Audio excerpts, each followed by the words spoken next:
Have you done the background check, the medical check, the checking everything?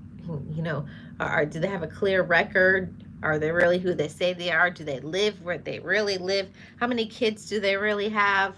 Have you done all of the prep work before you get yourself into what is it called, a sinkhole that it won't be easy for you to recover from?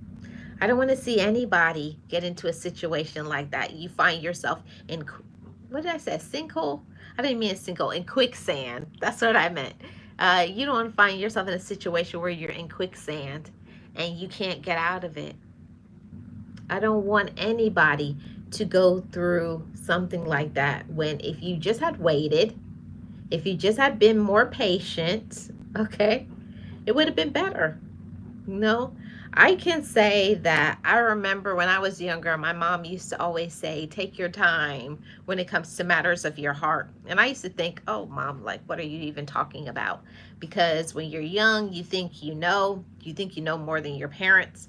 You listen to your peers, you listen to other people and TV and the entertainment world, and you have this idea in your head about what love is supposed to look like.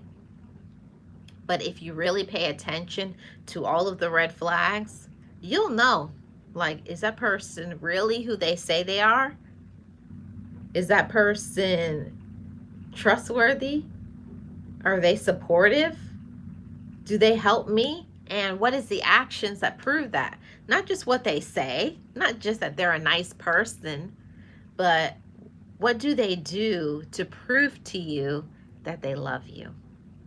What do they do to prove to you that they are who they are? You know? And are you the one doing all the work, or are they doing work? You know? A person needs to be showing and proving to you that they are who they say they are. If you're the one doing all the work, all the prep work, the planning, the dating, and they want to move in with you, you need to ask yourself, why are they moving in with me? They should be asking you to move in with them. It's a whole different story when it's on the opposite. You got your own place, but they want you to move with them. That's a different scenario.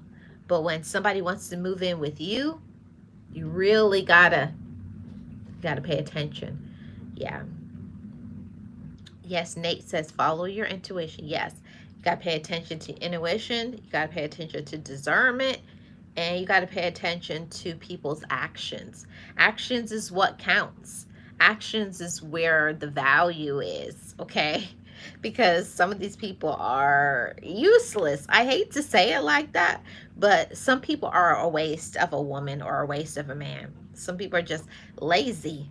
Like, that's one thing that I cannot stand. I have zero tolerance for a man or a woman that's lazy, someone that can't keep a job or can't keep their money together. I have zero tolerance for somebody who always is angry all the time, snapping off, always cussing people out, and then blaming other people.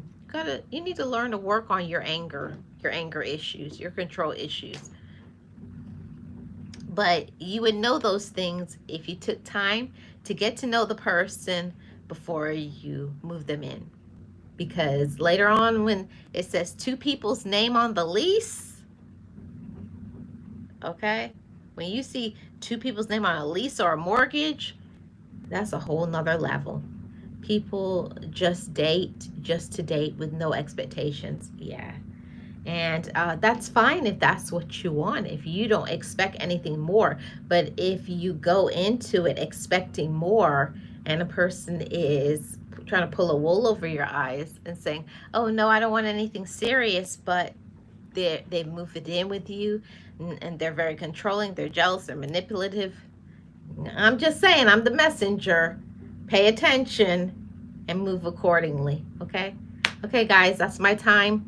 This is Marlene Saunders show, where we have real talk, real conversations, and you're welcome to it. If it's your first time here, be sure to subscribe. I do live streams Monday to Fridays around the same times, 30 minutes or less. Thank you, everybody. Shout out to the mods. Shout out to my channel members. I really appreciate every single one of you.